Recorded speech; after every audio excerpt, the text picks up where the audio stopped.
Okay, guys, we're going to get started. It's 9:05. Thanks very much for joining us. I hope everyone is not too stressed after the deadlines of yesterday and all your EMP 501s and IT12s have been done. We are not going to take the full 3 hours this morning. We will go through some basics, and I want to start off by just highlighting what the point of this webinar is. And we call it Why Cloud, Why Xero, Why Now, because it's really important for us to communicate with sort of newer partners and people that have been partners for a while that perhaps haven't done this webinar before, to explain a bit of the why behind the what.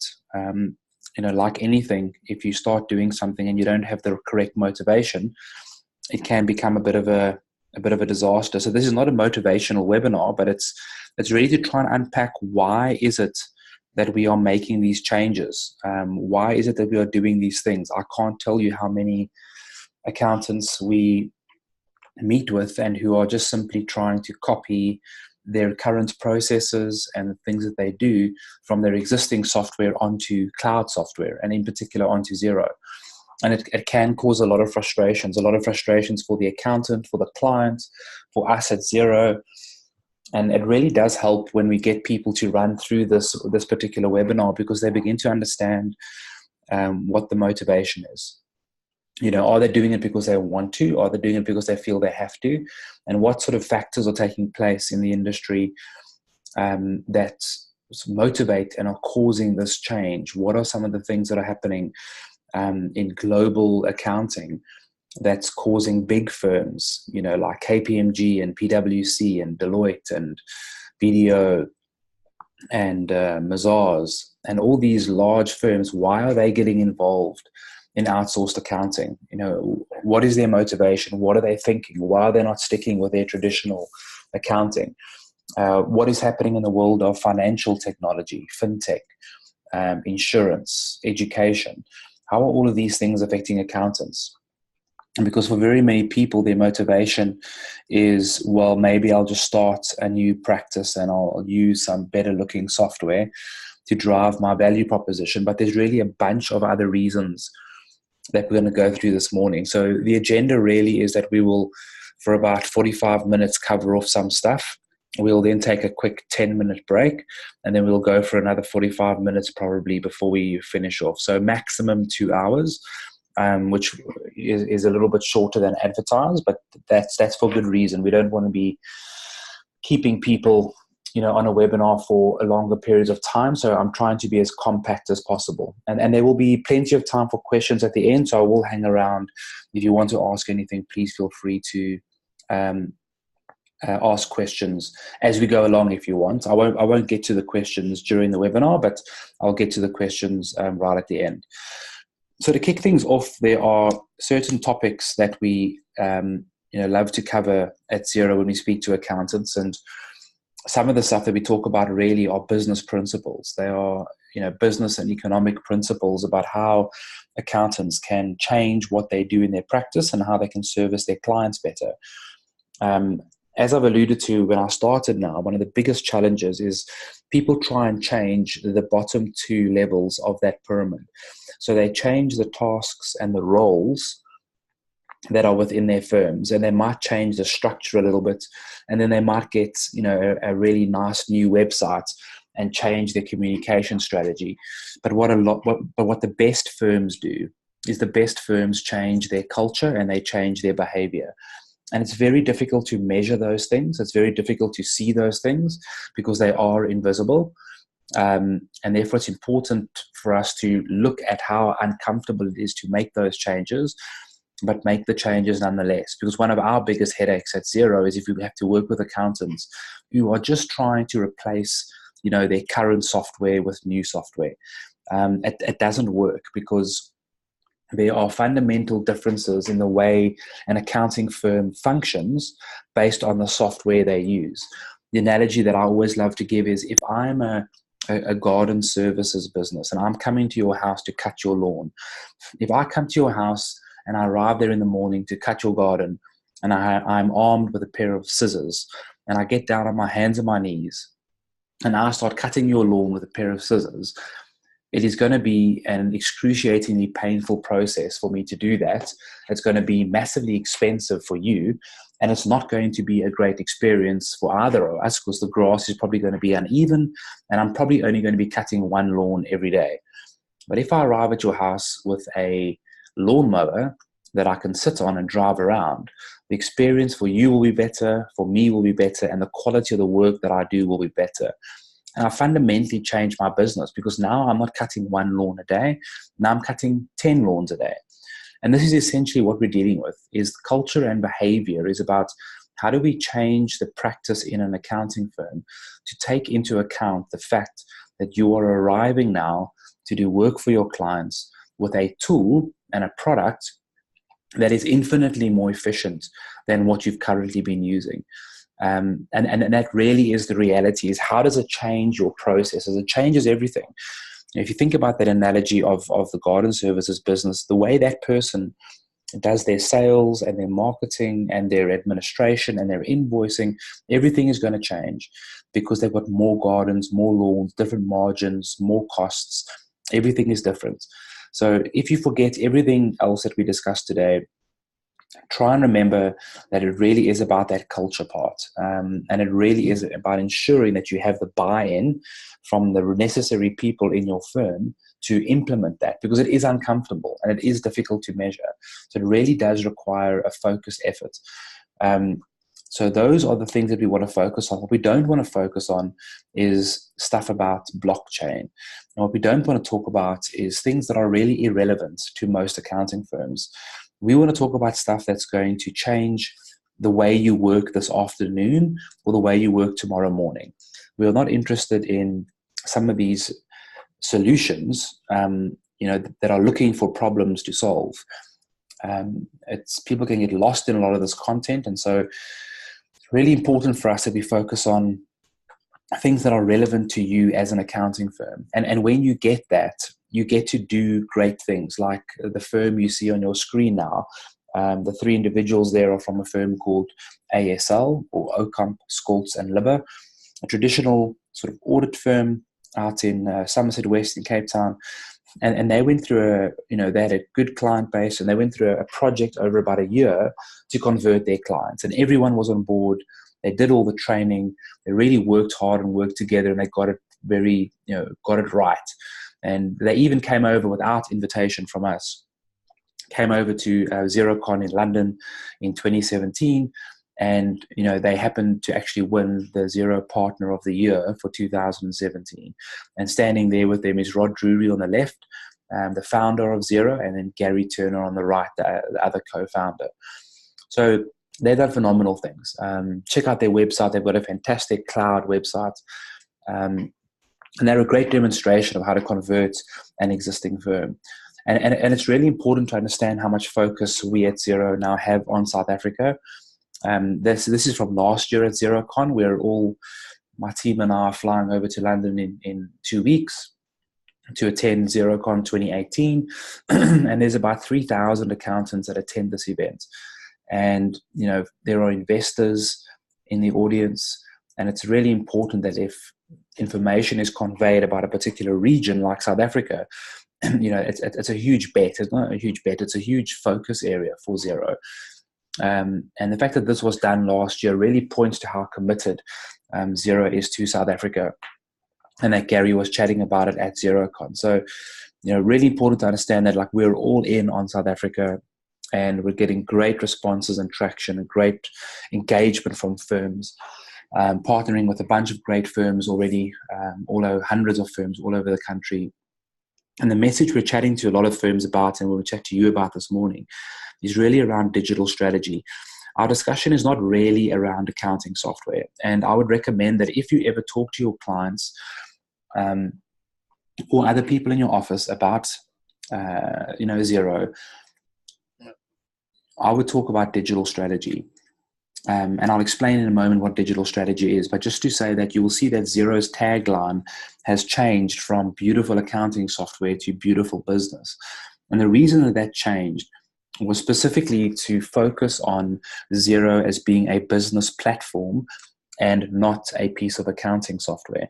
If you talk about accounting software and you use the word accounting software, chances are the person who you're talking to is going to switch off.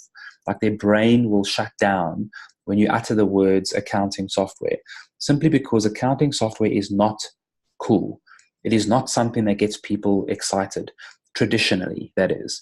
You know, all accounting firms in South Africa, for example, have used the same accounting software for more than 30 years, and no one has blinked. All accountants have done their work much in the same way. They've all billed in the same way. They've all had the same sort of terrible websites. And there's just been nothing unique about the process. And when we talk about accounting software, it gets bundled in with that idea of what an accounting firm is. And so business owners in particular do not look at accounting software and think, wow, it must be really amazing and I need to engage with it to build my business. So what we talk about is a business platform that now enables a digital strategy. What is a digital strategy? If I go back to my analogy of a garden services business, a digital strategy is when everything that I do in my business is geared around using digital tools and products to stimulate that business. So in other words, how do I invoice? Am I invoicing from my mobile device at the client, or am I invoicing from a little book that I've bought from CNA? How do I survey my customers? Do I have an online website where I can sell services or products? How do my staff interact with customers? How do I access my customer database? Do I have an Excel spreadsheet, or do I have a CRM tool that enables to track all communications with my customers? And customers that you serve as an accounting practice are all small businesses generally who need to use technology to offer a core value proposition. And they do that by having a digital strategy. And that's where you come in. You're not an IT consultant, you're an accountant by and large. But if you put your clients on a piece of software that enables a digital strategy, then you're enabling them to build a better value proposition. If you put them on a piece of software that does not connect to anything else, that is on a server, that is inaccessible, that every time you add a new user, you have to pay an additional license fee, that is not enabling a digital strategy, because you're gearing yourself away from integrations, you're gearing yourself away from accessibility and from ease of use. And that's exactly what Xero is not about. Xero is about integrating data, sharing data. It is about everybody using the data, no additional costs when you want to use the accounting system, and being able to use it easily without a huge amount of training. And a good example of these types of integrations and how this digital strategy is affecting accountants is a new piece of legislation that came out in Europe in January of this year. Just to explain what you see on the screen there are things called APIs, and I'll explain those a little bit later in the webinar. But essentially what happened in January in Europe was that there was legislation that came out called Open Banking, or PSD2, Payment Services Directive. And essentially what that law said was that all banks in Europe have to now share their data with third parties. So the bank's data needs to be made available on an API, so let's just call it a server or a machine, so that third parties can access that data at the request of the person who owns the data. So for example, if you have a bank account with a bank in South Africa, there's a whole lot of transactional history on there. The only way you can get it is by logging into internet banking and downloading a statement. And what the regulator said in Europe was, wait a minute, all of that transactional information actually belongs to the client. It's the client's data. He owns it. Therefore, why is the bank charging you to access that data? And why is the bank not making it freely available? So what the law was saying is that the bank must make that information available to third parties at the request of the client. So for example, you tell your bank that you want the bank to share your data with, for example, another lending company or an insurance company or some other organization that can use your data to maybe provide you with a better loan or a better interest rate or a better finance facility or something. So this came into law, and the result is that all of these companies you see on the screen now are alternative lending companies, and all of these guys do alternative lending.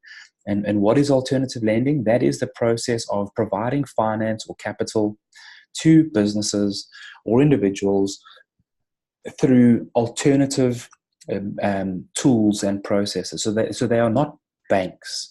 They do not take deposits. They generally use software and algorithms and technology in order to make decisions. Now, in order to make those decisions, they need data. They need this bank data you see on the screen. So their problem or their challenge was that they didn't have the data. What you see on your screen is from 3 years ago. So this has obviously grown, quite a bit since then. But all of these alternative lenders, and this is just the UK market, were providing this, lending service, but they needed the data. And now, because of open banking in Europe, they're able to access the client's data. So I would go to, for example, iWalker that you see on the middle of the screen there. And I would say to iWalker, I bank with HSBC. I give you permission to fetch my data from HSBC for the last year, and you run your algorithm and you see whether you can give me finance or not. And that's essentially what they were doing. They were bypassing the banks and providing better lending. And all of these companies are, big companies in the UK providing lending. And again, it's from 3 years ago. Now, you might think like this is a bit advanced and maybe it's not available in South Africa. There is a company already doing this in South Africa called LulaLend.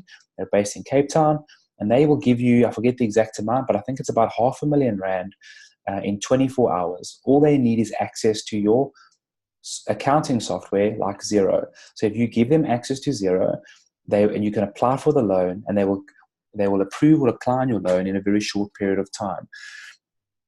And they do not need, here is the key, they do not need any financial statements. They do not need any cash flow forecast. They do not need any bank statements, your RT34, income confirmation letters, any of those traditional things that the accountant provides in order to validate the performance or the risk of the business to the bank. So traditionally, you as the accountant or the bookkeeper would provide this information to the bank. The bank would spend like 2 weeks, 3 weeks, if you're lucky, going through the data. Somebody would make a decision, and then they would approve or decline your request for finance or loans. That doesn't happen now. Now we're in an environment where a company like LulaLend builds an algorithm, a code. It checks your accounting system. It reads what's written on your accounting system, and then it decides whether it's good or bad content. It will then take that information and approve or decline your loan, literally within 24 hours. There's another entrant coming to the market. There's probably about, that I'm aware of, close to 10 companies in SA that do this sort of service, all of whom have approached us to do integrations into Xero. There's another one of them launching next year who's going to be offering, I think it's 2.5 to 3 million rand for small businesses. Also, 24 to 48 hours turnaround time to make the lending decision. The accountant is not involved in the process at all. So these are the types of things that we are seeing affect the accounting industry. And these are massive changes. These are huge, developments that if accountants need to be aware of. And it's not fear mongering. It's not the robots are coming, your jobs are going to be taken. But it really is important to understand, number one, what are some of the potential threats to the profession, and why are some of these bigger audits and accounting firms making the change to differentiated services? But also, how can you better service your customer? Is your customer, does he genuinely need cash to help with some of his operating activities? Or is his stock tied up? Are some of his debtors not paying? Does he need asset finance for expansion or for a particular project? And what is the cheapest and the best way for him to get that finance? So there's two parts to it. There's definitely the part where, as an accountant, you need to wake up to what the realities of the situation are. But there's also the part that says, well, how else can I better serve my customer? Because some other accountants might be offering their customers, a alternative lending method of getting finance, whilst you're spending 2 months, usually in December, the client comes to the last minute, trying to put together financials and forecasts, to get him lending from the traditional model, which is just a bit more of a challenge. So huge amounts of changes taking place, and yet despite this, we have many accountants and bookkeepers operating like Mrs. Kaiser that you see on the screen now, from 1950. doing bookkeeping and accounting by looking at pieces of paper and capturing the contents of the paper into a computer. And one of the most important things that we focus on with a lot of the accountants we work with is do not look at paper and capture paper. There is no reason in an environment of cloud accounting why you should be capturing pieces of paper that have been printed out of a computer. Your clients should not drop pieces of paper off at your office. They should transfer the piece of paper to you between the computers using an API, which I can explain a bit later. They can email their invoices directly into the accounting system if they want to.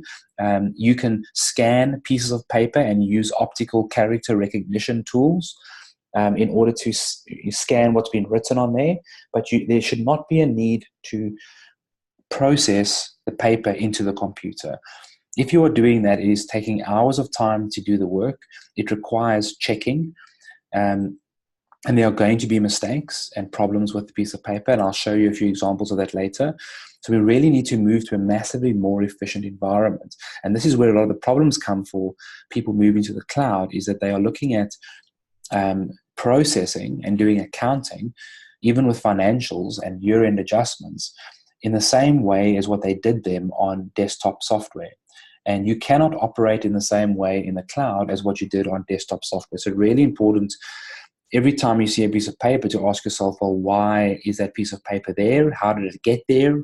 And why is that person looking at it?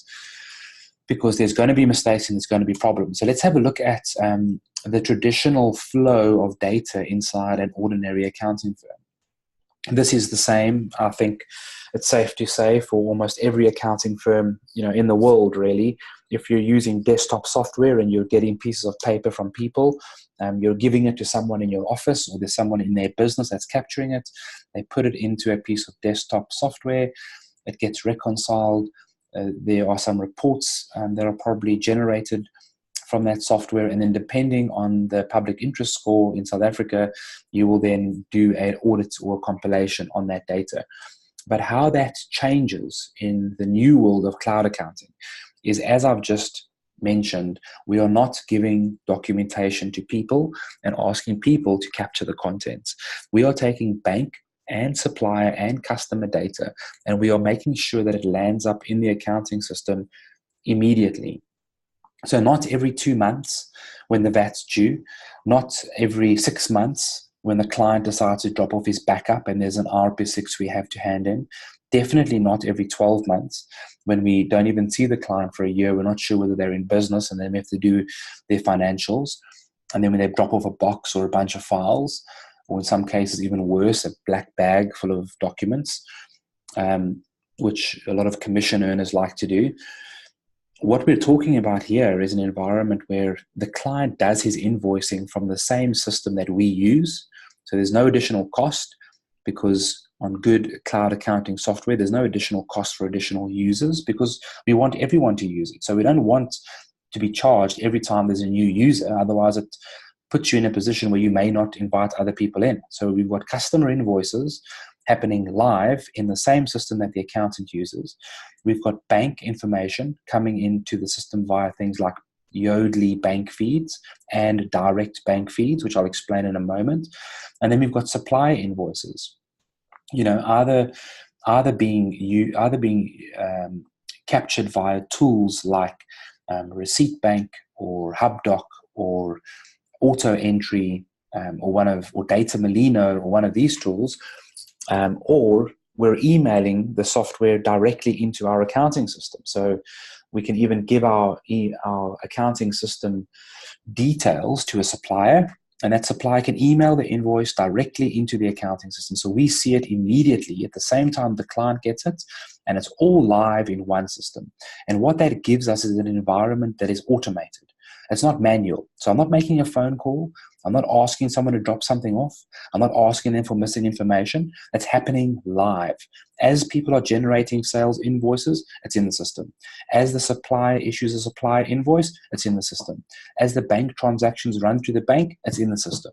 It's an automated process. It is not manual. And most of what accountants do is just getting data. is getting the data together and then processing it afterwards. But getting it and getting it completely is a massive effort. The second thing that we have in this environment is an inbuilt system of control. So because no one is touching this information, the accounting systems are able to test and interrogate the data.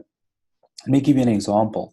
Inside of Xero, we tell you if you have got two clients, so different company numbers, sorry, not two clients, two suppliers with different company numbers, but those suppliers have got the same bank details. Now that is a fraud risk. If you have got two suppliers, with two different company numbers, two different legal entities who have the same bank details, there is a potential that someone is committing a fraud and siphoning money off. If someone is logging into your account and backdating invoices, in other words, they're taking a sales invoice and they are changing the date on that invoice, either forwards or either backwards, there is a potential for that fraud. And we highlight that for you. If your bank account doesn't reconcile and you don't know when it last reconciled, the accounting system like Xero now tells you that your account reconciled for these 5 days and then it stopped reconciling for these 3 days. So all of these inbuilt systems of control give you an environment of high integrity accounting and continuous certification. So where is all of this going? All of this is going to the point where those inbuilt systems of control, this environment of high integrity accounting, it enables us to actually issue a type of assurance report. So in other words, instead of having individuals checking data, looking at files, we can now tell you, for example, what is materiality, what documents are being changed, are there original documents attached to ledger transactions, yes or no, what are the risks inside the business, who's logging in, when are they logging in. And eventually, we already have in Xero a very basic assurance dashboard, but eventually you're going to see a proper assurance report coming out that will validate all the information in the system. And coming back to one of the original points that I made around lending, this is why lenders love this environment, because it's almost more trustworthy, the data that they're accessing using an algorithm, because there's no human intervention. They are simply looking at data and then running tests and saying, if this, then that, if this, then that, like when last did the person log in, how many unreconciled items are there, and all of these types of things, which makes it far more reliable than some professional who's put their signature on a piece of paper. So lenders, banks, insurance companies, we're seeing a lot of these types of organizations and industries wanting to access these small businesses and their data to provide services in a more efficient way. And remember that big companies have had this for years. The bookkeeper or the accountant of Old Mutual does not sit there on a Thursday afternoon looking at Old Mutual's bank statements and capturing the transactions into their accounting system. The bank sends Old Mutual their statements electronically. So it sends them a file. It's usually a complicated file that they send across, and it flows directly into their accounting system. So this sort of functionality or feature has always been available for large companies, but it's never been available for small companies. And that's why now we are seeing companies or industries like banking and lending, even insurance companies is a great example. If you're an insurance company, what you want to see is, are there any insurable risks inside of a small business? And how do you see that? You don't want to wait to get the financials 6 months after year end. What if an insurance company can have access to your accounting system via an API? And as a result of that, they can see your asset value. So let's just say your 6200 account goes up by 300,000 Rand. So that means you've bought something, but your insurance account, 3850, has not increased at all. So there's been an increase in the asset value, but the insurance premium account has not increased. That's an uninsured risk. So if the insurance company has access, they can have a dashboard that pulls all of their clients' data, analyzes all of that information, looks for differences, and then says, Mr. Customer, you've got an uninsured risk, and this is what we think you should do. So a fantastic way for a lot of these companies to engage with their clients in a completely new way. And all of this that I'm talking about has been made possible via an API. Well, all that an API stands for is a programming interface. It's a set of code that enables people to connect. So it's code that enables a coder to push information or pull information out of a system, any software system. Now, Xero, what makes Xero unique is that Xero has got one API all around the world, and very few people actually realize this. It's that Xero is one product. We have different sort of tax skins in some territories, but essentially it's one solution. It is not 200 different products. Other companies have got the same logo for their product and they call it the same thing. But if you log in South Africa and you log in the UK, they are different solutions. They're not the same product. And that affects a number of things. It affects the support and the education that you get from the software company. So at Xero, whether it's our support team in New Zealand or the United States or the UK or Australia, it's the same product and everybody knows exactly what's going on. It affects updates and developments. So when a company like Xero raises money, it all goes into the same product, and it affects things like machine learning and artificial intelligence. When you've got 1.4 million companies that use Xero around the world, all using the same product, the ability of the product to learn and to develop and to grow is infinitely better than if I had all of my users spread out on different products. So this is why an API is so important. And the API at Xero is freely available. So that little box at the bottom there, if you just go to Google and you type in Xero Developer, all the Xero Developer API information will pop up, and you can hire a developer to take code and push and pull information into Xero and out of Xero as you may need. So if there is not an app in our app store, if there is not an app in the 700 apps that we have in our app store, you can go and get a developer to quite easily push and pull information between whatever system your client is using and the Xero API. And it really is an easy API to work with. So again, that is one of the examples of why we talk about not the need not to move data out of a system by printing it, and we rather want information to be pulled and pushed across, because you either use an app. If you can't find an app, you can use the Xero API, and we can refer you to people who know the Xero API really well, and they could help you build those apps. Another example of how an API enables this environment, and I referred to it a little bit earlier, is when it comes to banking and bank feeds. But what I want to explain here is not so much the technicalities of how a bank feed works.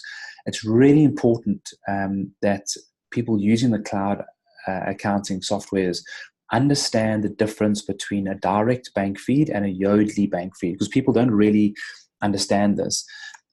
And at Xero, our number one support ticket, our number one sort of issue that gets raised with our support team is around bank feeds. And if you understand how the bank feed works, you can make your life, your client's life, and our life all a lot better, because there are a few fundamentals that you need to know. So number one, a direct bank feed is self-explanatory. On the right, it shows you there is no third party involved. It is a direct connection between the bank and Xero.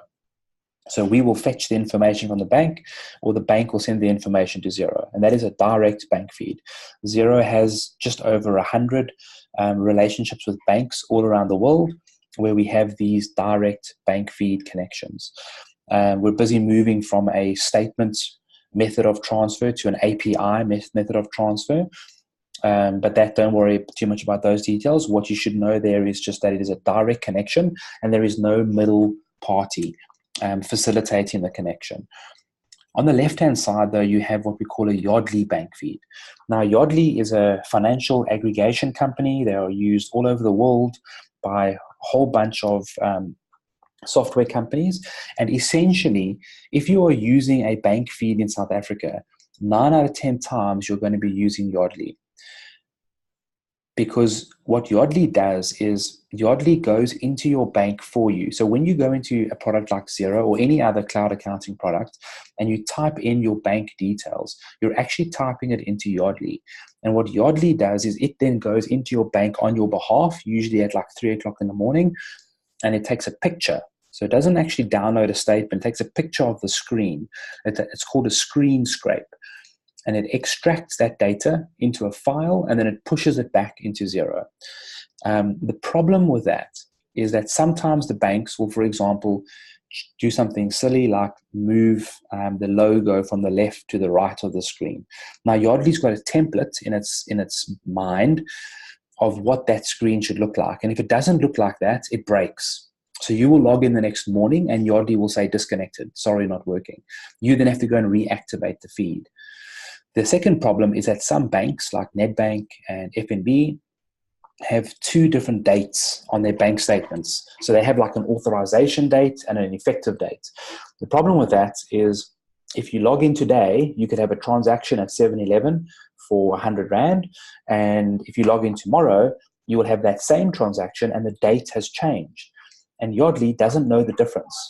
See, it's only used to seeing one date, but now it's seeing two dates from the same shop. So it's going to think that it's two different transactions when actually it's a duplicate. So that causes a lot of problems as well when you're using a Yodlee feed. So there comes a time when you will need, if you're using a Yodlee bank feed, you will need to reconnect that feed, or you will need to download a statement to check for duplications or errors or unreconciled items.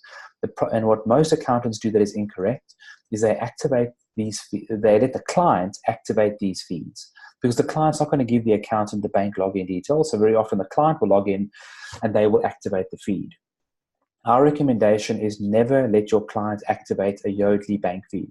We only have one direct bank feed in South Africa at the moment, and that is with Sasfin Bank, which I'll get to in a moment. We are launching a second direct bank feed with one of the big four banks in about 2 weeks.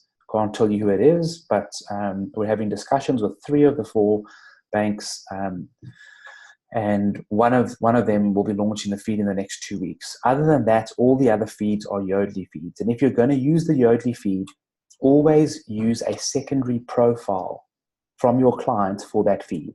So what you do is, if your client's got a login, you ask your client to set up a login for you that you can use. So you activate the feed.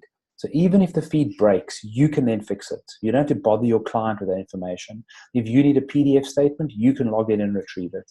And honestly, even if you're not doing cloud accounting, even if you're still on desktop software, you should still, on engagement with a client, always get a view on your profile of their bank account, because you don't want to be asking them for information or missing information or relying on them or bothering them.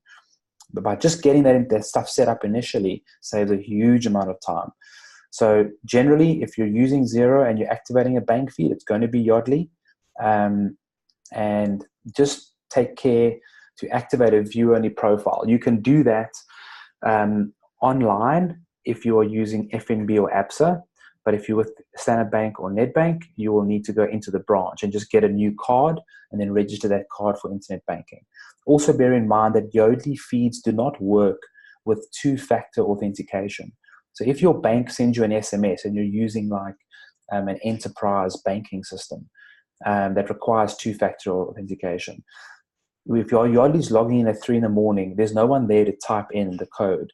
And they don't actually have a facility to do that anyway. So again, if you have the view on your profile, a lot of the banks allow you to have a normal internet banking account and an enterprise banking account.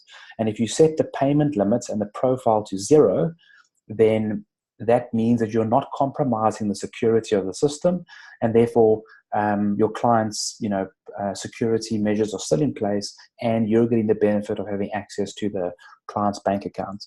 Just coming back to Sasfin, they've got a really good offering called Beyond. Don't get turned off by the fact that they're not a big four bank. There are a lot of changes coming to banking in the next few months. We've got Bank Xero, Xero with a Z, great name, but spelled a bit differently, started by Michael Jordan, the ex-FNB CEO, and that's, I think, launched like this week or last week. You've got Discovery launching their bank. There's Commonwealth Bank of Australia, or Time Digital. CBA has pulled out, but I think Time Digital is still working on a banking service as well. So there are a number of smaller banks coming out, and Sasfin's got an offering called Beyond. They give free payroll for smaller companies, a free basic cash book accounting system as well inside with automatic allocations, some alternative lending options, some insurance options, and a really intuitive and easy to use internet banking system. So take a look at it if you haven't looked at it before. They don't do lending as far as I know. So you would have to get the lending from somebody else. But if your client's looking for an inexpensive, not easy to use transactional bank account with a direct bank fee to Xero, beyond from Sasfin is a pretty cool offering. Okay.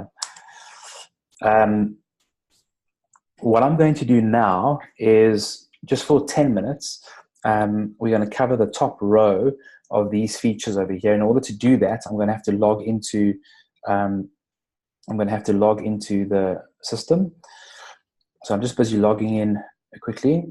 While I'm doing that, what I'm going to show you quickly before we take a break is I'm going to show you the different types of features that are in Xero and who they are for. And why this is important is because if you have a look at the screen over here, the top row, cash coding, bank rules, find and recode, financial reporting, and the fixed asset register. These are features specifically for the accountants. So when we talk to people like you, we want to highlight these features. When you talk to people in your office or fellow people in the industry, these are the features we talk about. When you talk to your clients, you talk about the features that are at the bottom row. Why? Because a small business owner does not care about how amazing the fixed assets register is in Xero. Very few of them are going to make a business decision on a day-to-day basis because you found an amazing age receivables report inside of Xero. Or if I show you now how to do cash coding or find and recode, your clients are not going to be massively turned on by these accounting features. And the way Xero is designed is specifically the way you see it on the screen. It is for accountants and business people. It's primarily designed for business people. So there are amazing accountant features and there are amazing time-saving tools, and I'm going to show you now. But there are also specific features for business people. Why? Because we want to solve the business person's frustration. We want them to look at their accounting system as a business platform that enables them to provide amazing services to their clients and takes away some of their frustrations, some of their pains, like following up on debts and getting you, the accountant, the documentation to do the work and to have a proper CRM. We want to show you those features that are for them. But first, I'm going to log in and show you the features that are specifically for you, the accountant. So let me just double check that the sharing is all good on the screen. Okay, let's do that. Cool. So should all be able to see. Let me just double check again. Let's make 100% sure here. Yeah, you can all see my screen now. And you can see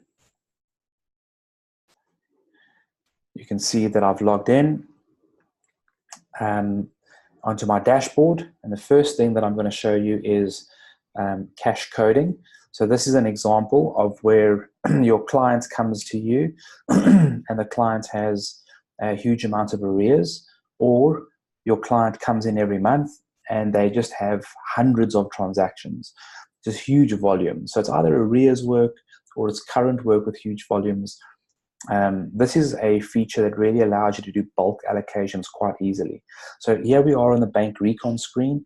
What Xero automatically does, as most of you know, is it looks for entries. So here is the deposit. Here's my bank statement lines. Here are my invoices that I match up in Xero. What Xero does is Xero always searches for a name, a reference, and an amount. If it finds a match for all three, it will highlight green, and all you have to do is say okay, and it's reconciled. If it doesn't find that, it will say I found something that I think is a match. But if there's like 10 other options that it could be, it will give you those 10 options as well. But what we want to show you is there's only 26 entries here. Imagine that these were 2,600 entries. Imagine there were 2,600 entries on the left here. It's a huge amount of time to go through every single one of these lines and check it. So all you do is you click on cash coding, What Xero now does is takes the entire bank recon, so all the data you saw over here, line by line by line by line, exactly the same data is summarized here. What this enables me to do is play around with the data a bit. So I can sort it by payee. I can look at all of my entries and I can say all of these are parking. I can click on vehicle and it puts everything together. So I've only processed one line. So it doesn't matter whether I've highlighted every single one of these entries. If I highlighted all of them, I'm only processing one line. And it then goes and finds all the other entries and puts them all to the same place. So you can choose to do this manually, or you can choose to build a rule. And if I build a rule that says 7-Eleven, it will search the entire database and automatically allocate these to the places where they need to go to. So it does not matter whether I have 24 unreconciled entries or 2,400. The quantity is irrelevant. I'm able to take all of my entries, as you see over here, select them, choose where I want them to go, and they will go to exactly the same place. That is a huge amount of time saving and a good example of why it's very difficult in the cloud accounting environment to bill your clients based on time. You actually have to do fixed pricing, and also possible to give the client a price upfront because I know how much work it's going to be. The second thing that I want to show you is something called find and recode. Under the advisor tab, which you should never give your clients access to this advisor tab. This is changing, by the way. There's a new what do they call it, navigation bar coming out in a few weeks' time. You should have received a notice about that. But under the advisor tab, if you go to find and recode, this is a great example of how if you set up the client correctly, you can really save a huge amount of time doing the processing, but you can also save a huge amount of time fixing up mess. So everybody has those clients who come in every 2 months and all you do is the VAT 201. Now, or they come in every 6 months and you do the RP6, or they come in every 12 months and you do the RT14. For a lot of those clients, many accountants say, well, I don't do the accounting. I don't do the bookkeeping. So I'm not going to put them on Xero. But let me show you why you should put them on Xero, specifically for this feature. Because when those clients come in, what do you have to do? They generally give you a backup. You've either got to process all of the arrears because they've done nothing, or they give you a backup, or they let you access via TeamViewer or something like that. But here is an example of why it's better for them to be on a cloud product like Xero, because number one, you can obviously see what they're doing throughout the year. So I'm not waiting for them to get a backup. I can see exactly what's going on. Are they making mistakes? Are they actually doing anything? Are they growing? Are they not growing? But if they give you all the data and you need to fix it, you can use find and recode by doing this. You click find, you put in a condition, and you can say, find me all the entries in a particular account. So find me all the entries in this account and this account. Also, those entries that are in a particular period, so between 2011, so I can choose my VAT period or my provisional tax period, and that were entered by a particular person. So maybe we know that this person is not really good at accounting, and we always have to check their mistakes. And I can search. It will now search my entire database and bring up every single entry. Let me just do that again because I've gone backwards. It'll bring up every single entry that matches the criteria that we've just set. Entered by this person. Let's just say system generated for this person. Search. So here's all of my entries. Those are all of the entries that this person has now found. I can now sort the data and I can say, well, let's have a look at the VAT. Yeah, as expected, all of this VAT is wrong. So this person for the whole year has claimed VAT incorrectly, or this person has allocated it to the wrong account. And they've done entries they shouldn't have done. Now I can choose to select all of those entries if I wanted to. And I can untick the ones that I don't want to change. So I don't want to change those journals. Just not sure how many there are here. And that one. So I can select all the ones, all of these I want to change, quite a few entries there. Let's leave that one. So I want to fix all of this mess. This client's messed the stuff up, or staff members messed the stuff up. Let's fix it. Now I can recode the entry, and it gives me two choices. You can either recode the source entry, so change the original transaction, or I can do a journal. Because we're dealing with VAT, we probably want to do a journal. The account, I'm leaving the account the same. He put it in the right place. He put it into entertainment, but the problem was the VAT. The VAT needs to be adjusted. So let's change the VAT to exempt. I can review it. I process my entry. I think I've ticked, sorry, there's a VAT thing here. There we go. I don't want to do these journals because I'm doing a VAT adjustment. So let's just do the manual journal again and change the VAT to exempt. And what Xero then does is takes all of the entries and it processes a journal for me to fix up all of that mess. And this journal is 100% correct. Whatever tax adjustments are required, Xero does automatically. I can choose to auto reverse the journal on the first of the next month or year if I want to, if it's something that needs to be reversed. But this journal has been prepared automatically, is 100% correct to fix the criteria that I just posted. What I'm then able to do is post the journal, and now my journal has been posted. Now, if I need to do that same fix every 2 months, so in other words, every 2 months, I know I need to check shareholders' loans, I need to check director salary, I need to check small assets and write them off. I need to check entertainment and staff welfare for VAT. I need to check consistency of VAT allocations. I just go back to Advisor, back to Find and Recode. What I just did, there it is over there. I can view it. It gives me an audit trail of everything that I've changed.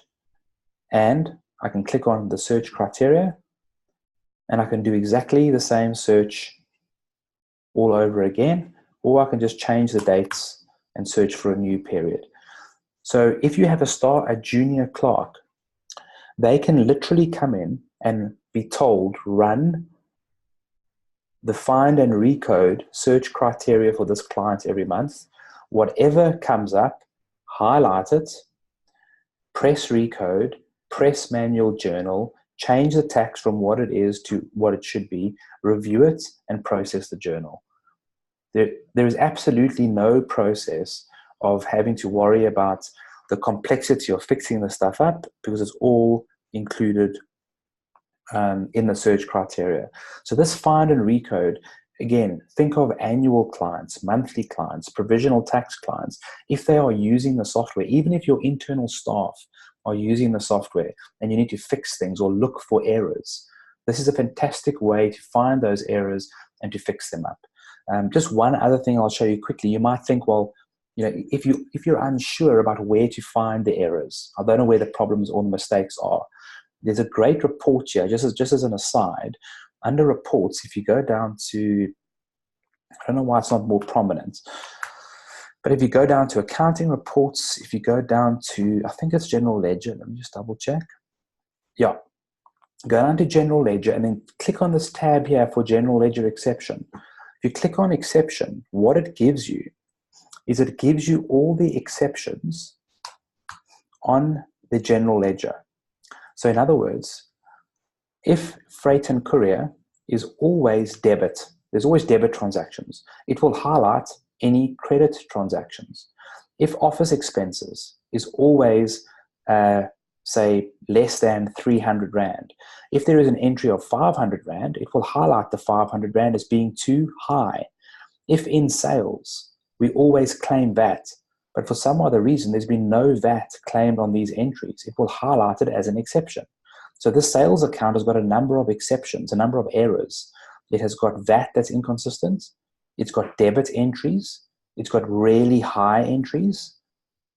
And so it carries on. So if I come here, I can simply run my exception report, and anything that is inconsistent in your general ledger will be highlighted on here. I simply take this and I run my Find and Recode, and I fixed up all my errors. I'm not exporting to Excel, trying to do VLOOKUPs and fix mistakes from there. Then The added problem is giving it to a staff member to go and do the journal manually and then having to check that journal afterwards. Because even if you found the mistakes, now who says there won't be any mistakes in doing the journal?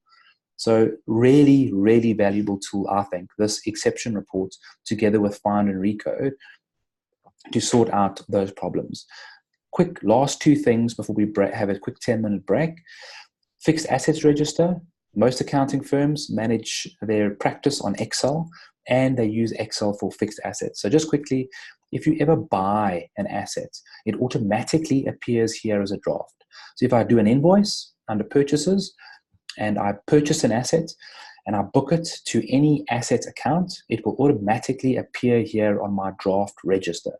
I can then log in to the asset and I can register that asset. I can put down an expiry date, put down a serial number, add it to a cost center. I can put the depreciation start date. I can add more options. I can choose a cost limit, a residual value. I can choose a depreciation process or method that I want. I can choose effective useful life, and I can register my asset. And once I've done that, my depreciation runs automatically every month on that asset. You can also do your disposals. So I can take my asset and I can do a disposal of my asset. I can sell it. So here, for example, is a registered asset. I can take my registered asset and I can do a disposal. I can sell my asset. When was it sold? What were the proceeds? What's your proceeds account? It will give you a summary, automatically do the journals between all the accounts for you, and give you a reconciliation between your asset register as well as your balance sheet and show you any differences. So if you're doing basic depreciation, practice note 19, really, really easy way to look at these assets and to add additional values for them and check the depreciation and get proper disposal schedules for everything. Then just lastly, before we take a quick break, the reporting. Not impossible to show you all the reporting functionality here. All I will say is that there is not a solution in South Africa that comes within a number of years of the type of reporting that Xero can do. So really easy to use. I just want to show you two reports that demonstrate this type of reporting. So let's have a look at a profit and loss. Here's a standard profit and loss. Nothing exciting about this. But now if I want to edit my profit and loss, I can edit it over here. I click edit. It gives me my editor mode. I can insert another column. I can make that column a formula. I can take the value of this period and I can take off, let's say, 500 Rand. So let's say minus 500. I can add in a row. I can also make that a formula. Let's call this gross profit plus 600 Rand. We can call that GP plus 600. Oops. I can take this row, or sorry, this row. I can move it up to gross profit. I can also rearrange my P&L. So I can take advertising. I can put it under cost of sales. I can put entertainment there. I can put income tax there. I can do whatever I want. Because you have clients who, for whatever reason, they think that those things belong there. I can insert a commentary. And I can insert my commentary. I can insert a schedule. Please show me the detailed ledgers of this and this. And I can then go and say, I'm done. None of this has been pre-prepared. That's how long it's taken me. There's my new P&L. There's my new column. There's my GP plus 600.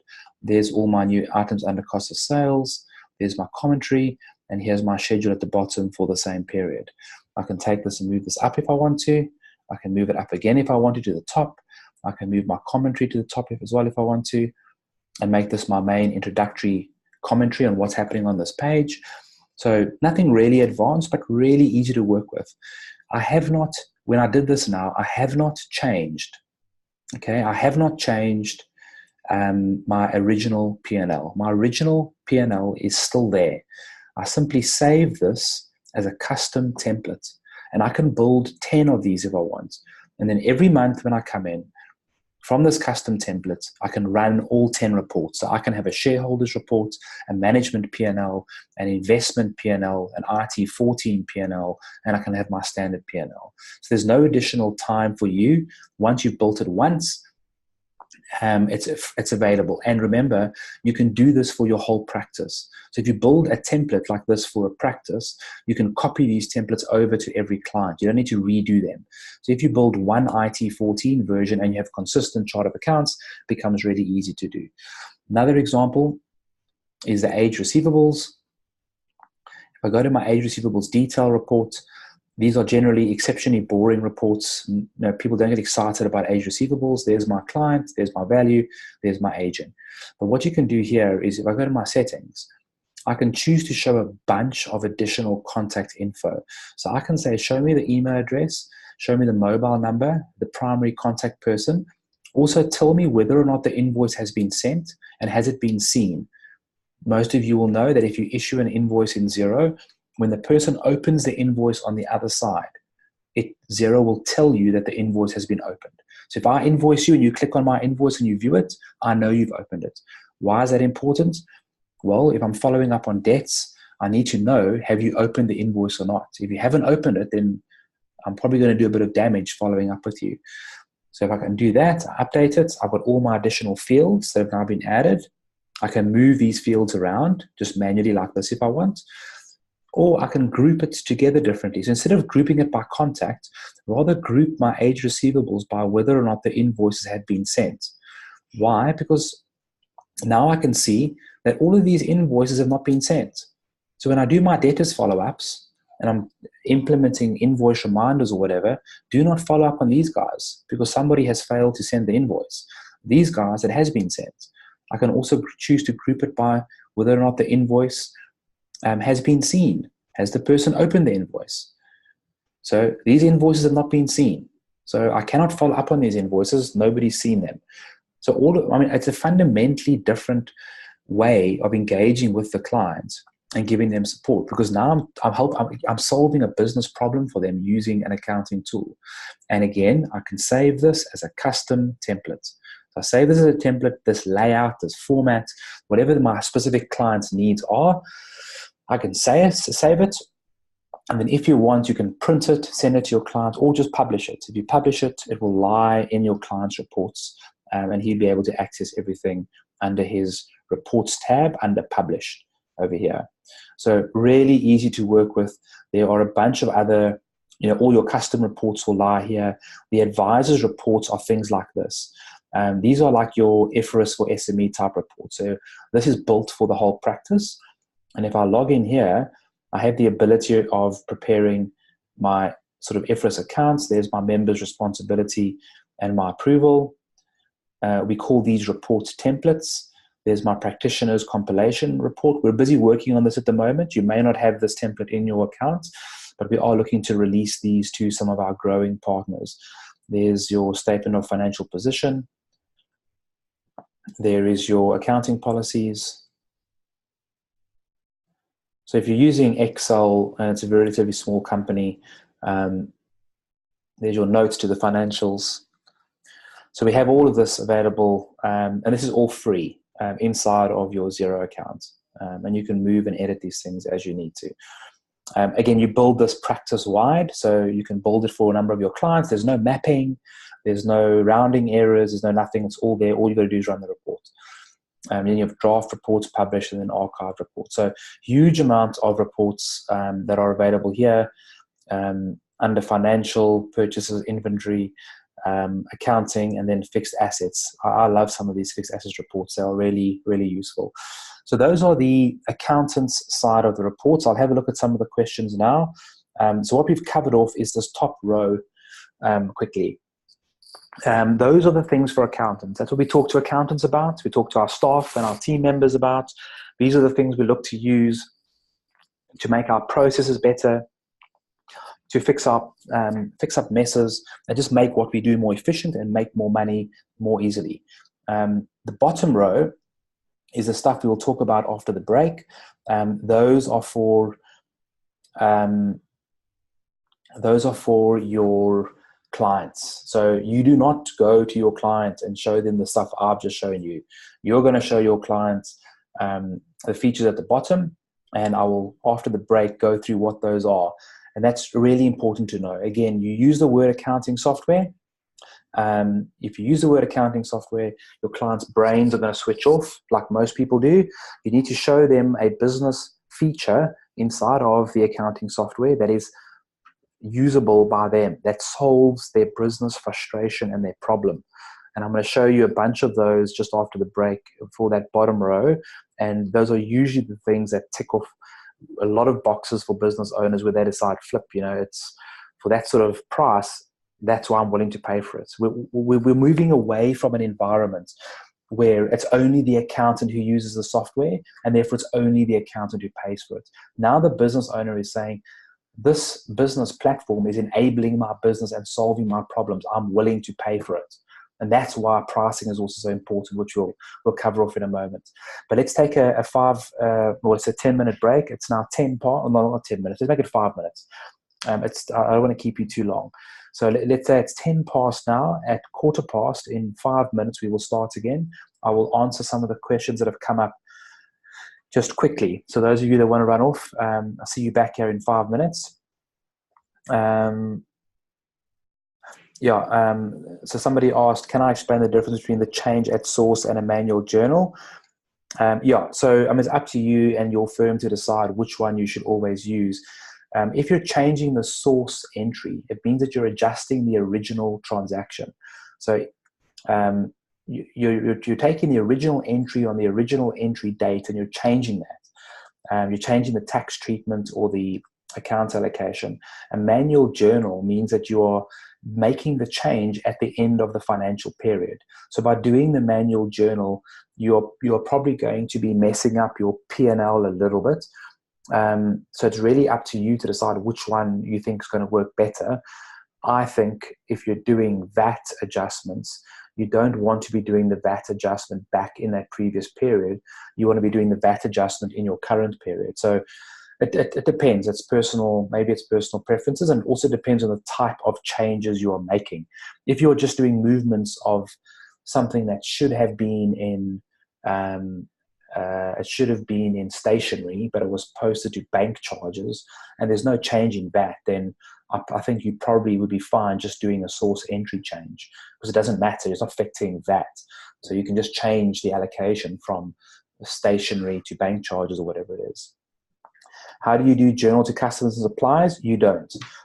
So there are no customer and supplier journals inside of Xero. That's one of the sort of shifts that some people not struggle with, but ask about.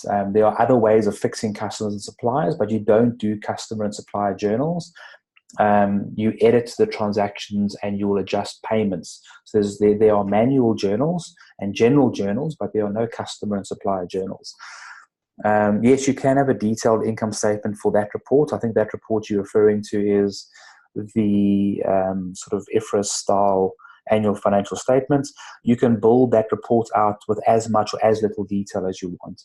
If you go into the editing tool of that report, there are like every possible option you want. There's an option for a detailed and a non-detailed report with things for hedging and like every eventuality that you can possibly need. I think there's actually like a full IFRS P&L option. So you can build it out. We are busy with it. So just looking at when we can release that. Look, you can the detailed income statements. It depends on how much detail you want, but you can put a detailed income statement in there. I'm 100% sure. It's more the summary report that's a bit of work, because you've got to manually just summarize the P&L the way you want it for your initial P&L. But if you want a detailed one at the bottom, a detailed one is a standard one. It gives you the standard one with the profit before and after tax and distributions and all that sort of thing. So,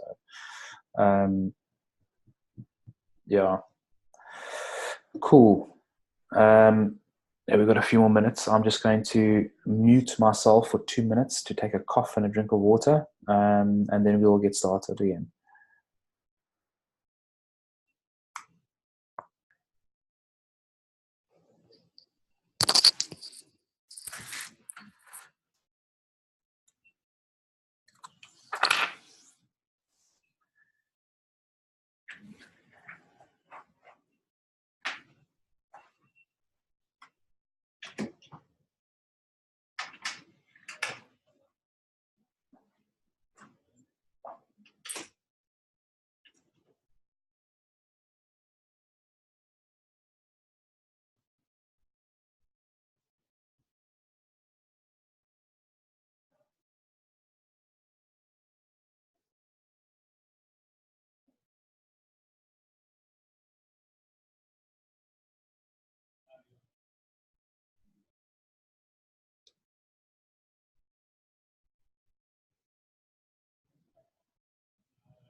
Okay, guys, let's jump back into it. I just want to clean my computer here. I have a drop of water on my beautiful MacBook.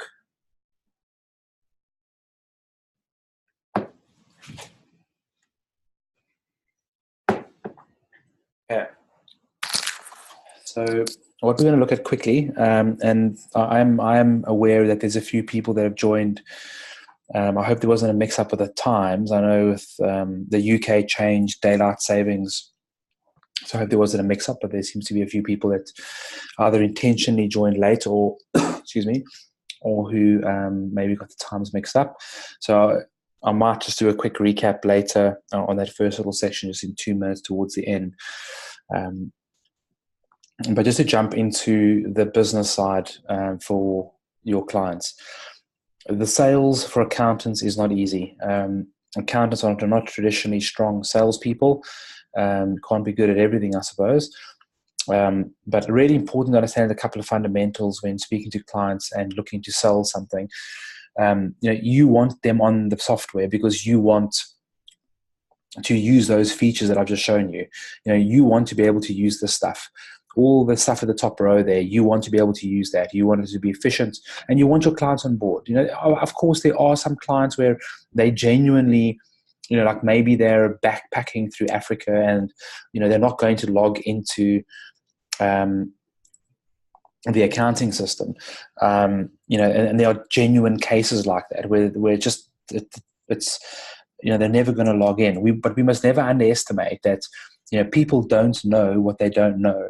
And so if you're thinking, and we hear this all the time, like I hear it all the time from accountants, oh, my clients will never do that. He's not interested in that. All he's interested in is this and that. And he just wants his that. And he just wants that. The reason your clients speak like that is because that's all they know. Their perception of accounting software is what it has been for the last 30 years. There's never been a desire or a need to know anything else. So never, ever, ever assume that your client has a particular viewpoint, because that's all they currently know until they've seen this stuff. And some of the things that I'm going to show you now. That's why I do not discount what you're saying by using the word accounting software, and do not assume from the moment you engage with the client that you know what he wants. And your clients are not unique. Again, another thing we hear constantly, and I run a practice and you don't understand my small business clients. They won't do this. They won't do this. I can guarantee you all of the accounting firms that we service, their clients are exactly the same. It's exactly the same challenges, exactly the same problems. And not even just in South Africa, it's all over the world. It's the same thing. So you might have some unique situations, but by and large, it's all exactly the same challenges. So I'd really encourage you to look at the opportunity in your clients' businesses where you could really, really solve a lot of their frustration. And when you do that, that's the essence of getting paid, is solving a problem. What product or service do you provide that solves their problem? What are you doing that's helping them run their business? And this is really where it's not just about compliance, not just about being accurate and complete and getting everything done where they can sleep at night, but it's actually about saying, listen, what else is keeping you up at night? Like, how do you follow up on your debtors? How do you do all of these things? So let's have a look at 2 or 3 of those features. The very first thing is under contacts. And again, we want the client to log into the software. Xero is unlimited users. So as many people as what you want can log in. You don't pay for additional users. So a great way to have them log in is to log in and use the CRM that is inside of Xero. So you can arrange all of your contacts. Obviously, it's all basic contact information, but you can search for all your contacts here. You can arrange your contacts into groups. So you can have training customers, software customers, legal customers, whatever it may be. And every time I click on the group, it gives me a summary for that group. I can analyze all of my sales by using smart lists. So I can build a list and I can say add a condition, show me all clients that have purchased any item of more than 500 Rand in the last 2 years. Now, just this little search criteria shows me everybody who's bought something of more than 500 Rand in the last 2 years. I am using this as a tool to help drive sales. I'm understanding who my clients are. Now, I can guarantee you most small businesses do not have functionality like this. They're not analyzing and segmenting their client bases and looking at sales in this level of detail. So you're fundamentally giving the guy business advice here. You're giving him a business platform, a business tool that is helping him to understand his client base and who he's selling to, even that is located in Oaktown or whatever it is. Run the search. So he has all the clients that have bought something for 500 Rand in the last 2 years in Oaktown. Now, using stuff like this is business. This is you helping him grow his business. I'm not saying you will be running these reports every month. You might want to, but you've shown him something he does not know. You've shown him a feature and a tool that's enabling him to run a better business. Just by the way, this groups feature over here, if you have clients who require recurring billing. Obviously, Xero has a recurring billing feature. I'm not going to show you that now. But if you have clients who require recurring billing where the amount is yet to be determined, in other words, perhaps it's an annual software subscription, but you don't know what the value is because it's charged in dollars. So maybe once a year, you have 1,000 clients who have to pay a $50 software fee, and you want to bill them from Xero $50. You cannot use repeating or recurring invoices, because if you recur those invoices every 12 months and you make them a draft, you will have to manually go in and type in that value every time. So the way you avoid that is by invoicing groups. You are able to invoice everyone in a particular group in Xero. So I can put all of my clients in here. I can bulk invoice all of them with one invoice, and I can put in an amount that changes at a point later in the future. So just as an aside, the groups here really helps you to look at those customers in a new way as well. So there we have smart lists to analyze the client. If I click on the client, I'm able to track my activity. I can leave notes. So your business owner can have his staff leave notes on the actual client, and I can attach my email. So if I'm using Gmail or 365, you can simply connect your emails here, and all of the emails from a particular address will be connected to the contact. So I've got a live CRM free of charge inside this business platform. I don't have to talk about anything else inside the accounting system. I'm simply showing him a CRM that's available for him to use, and it's going to solve him potentially some really big problems and help him to analyze his sales and do some proactive marketing or activities. So it's a free CRM that you're giving him access to, and I guarantee you, just on this feature, many small businesses would be willing to pay a couple of $100 a month just to use this. Let's look at another one. Let's look at how your client provides you with information. Clients are very busy. They're running around. They're trying to get data. Now we've got this feature here called Save Time Entering Your Bills. It's not called that. It's just a description. It's actually, we call it PDF to Bills. And it gives you this unique email address. Now, this address is unique to this company. If you give this address to your client, they can email all of their bills to this address, all their invoices. What it then does is it creates a draft document over here, and you then have the option of approving the document and moving it into your aged payables. What Xero will do is Xero will start capturing the contents of that bill.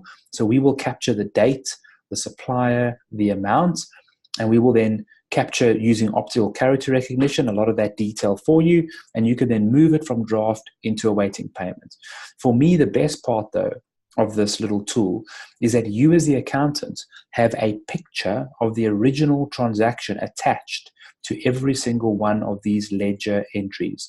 So if in 3 years' time I click on the ledger, my supplier ledger, I will have a picture of the original transaction attached to the bill, always. So if I need to do a verification or a review, or there's an audit, I don't need to go back to my client to get documentation. I can just download it from Xero and upload it to SARS.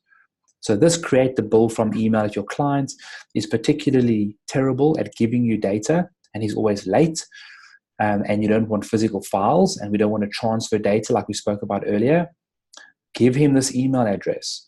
All he does is email the bills to this address. What some people do is they give this address to their supplier.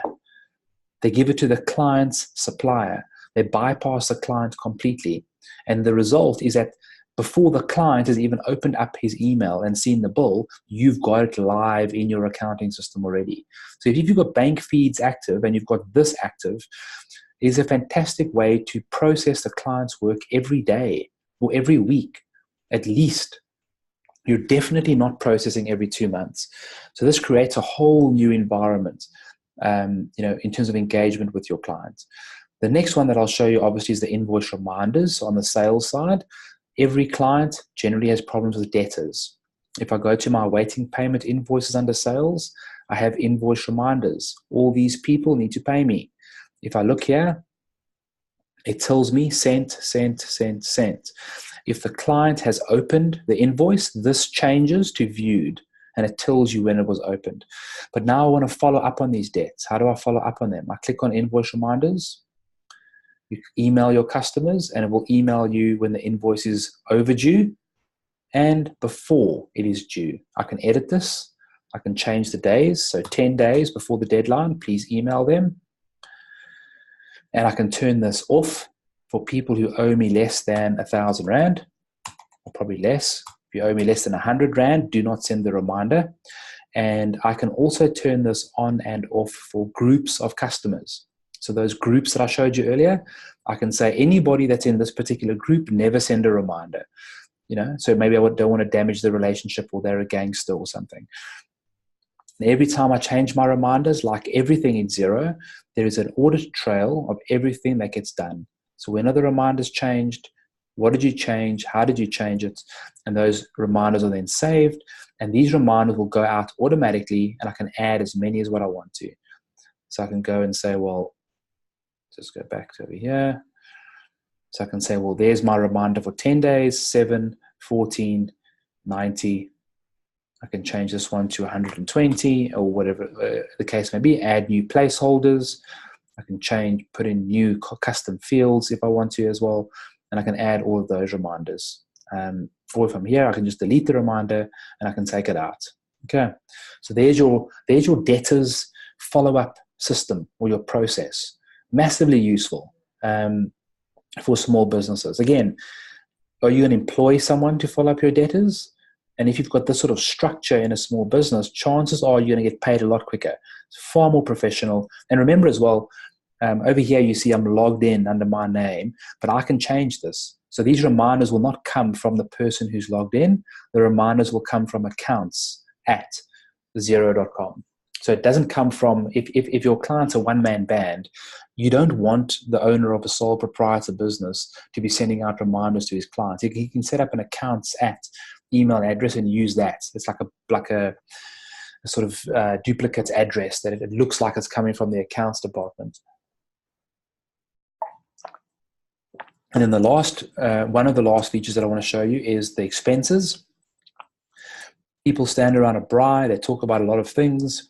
I think most of them will talk about expense claims because one client might be talking about his accounting, and your client will show him his phone and will show him how he's taking pictures of all of his slips. So if you download Xero Expenses, he can take pictures of his slips. Xero Expenses will use optical character recognition, and it will send the expense in here to expenses. It will move it to review for you to have a look at them. You can approve them. It will move it to pay and give you a summary of the expenses as to what's happened over a period of time. This is a great way to understand what's happening with expenses, but it solves your client's problem dealing with his staff's admin. So you could use it in your practice, but if your client has got 10 or 15 salesmen who are on the road, or he's got staff who are traveling, and there's expense claims, he doesn't need to employ someone to manage all the slips. He doesn't need to do it himself, or his spouse does not need to do it. They can simply use Xero Expenses and transfer it in here. Again, we're solving a whole lot of business problems and business frustrations with a lot of these features. So these are the types of things that we'll generally talk to our clients about, because they are the frustrations in their company that help them. These are the frustrations that are solved by using this business platform.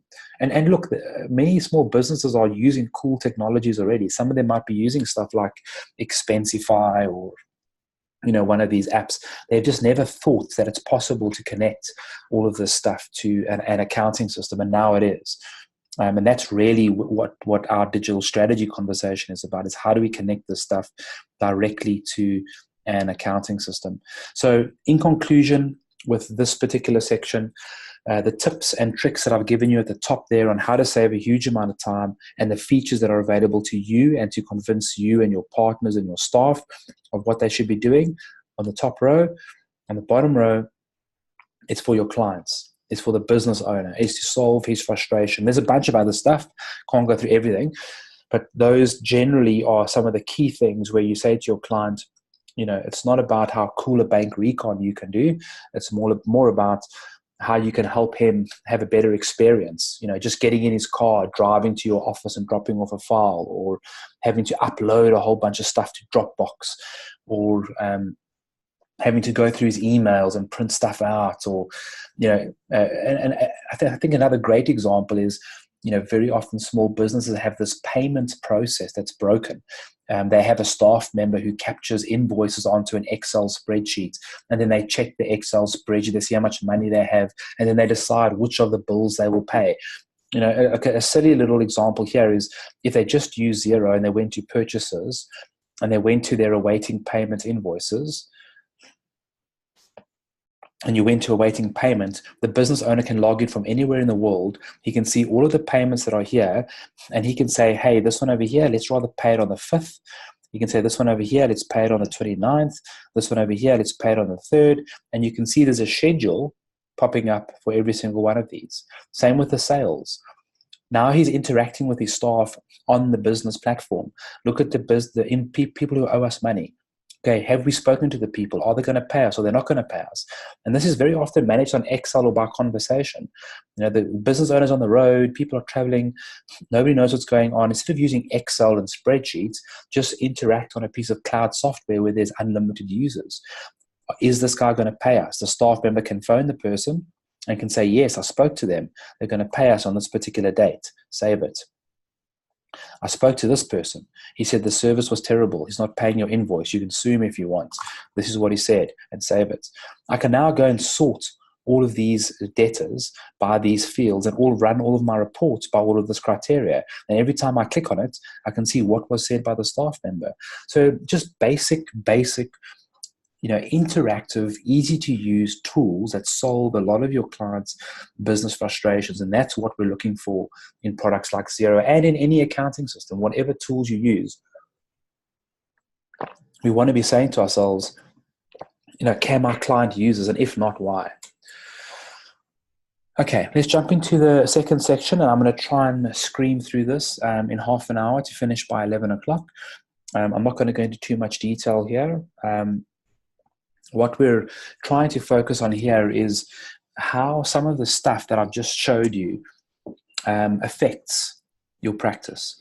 Because if you're using cloud technologies and features like cash coding, the problem is that you begin to realize that tools can save you a whole bunch of time. The cheapest way to do accounting is to do what some people do, which is grab a pen and a piece of paper and do some T accounts. That's the cheapest. But we all recognize that the cheapest is not always the best. And sometimes by spending a little bit of money, we can get features like invoice reminders, which are going to save us a huge amount of time. And therefore, we're willing to pay 100 Rand or 50 Rand or whatever it is a month for a particular feature. So we can all agree that cheapest is not the best. And that is why we do not do accounting with I think they still sell those books at CNA or wherever it is, on those ledger books where people write things up in the book. Because we can do that, but how are you going to do the financials? How are you going to do the VAT? How are you going to do a review on all of that information? So spending a little bit of money adds a bit of value. So it's really important to understand how much of that do we spend and what do we look for. So it is not about just doing reports and generating a whole bunch of junk and giving it to clients, because some people do not need management packs. Some of your clients know their business better than you know the business, better than anybody knows the business. And giving them a management report often just shows that your processing is inaccurate, and the client's like, oh, that's actually not true. So you've got to be really careful. There are there is an advisory, a consulting, a management function, but is that what your client needs, and is it what he wants? It's every client's different, and we need to focus on doing what we say we're going to do and solve problems, like I've highlighted through the other functionality. And our process will always evolve. So we need to speak to our clients. Brand is not what you say, brand is what you do. So really important for us to highlight those things with engaging with clients on these topics. But probably one of the most important things is to commit to investing the time. You have to make a decision. There's a reason why the South African accounting industry, and just accounting in general, has almost been left out of the technological changes that have developed in the last 10, 15, 20 years. How is it possible that in 2018, someone is going to look at a piece of paper and capture the contents into a piece of desktop accounting software that has largely been unchanged for more than 20 years? Like, why is that possible? Like, the apps on your phone get updated weekly. Like, when I get home, my Wi-Fi is connected, I just see my app store lighting up, and it feels like every week there's like an update or change.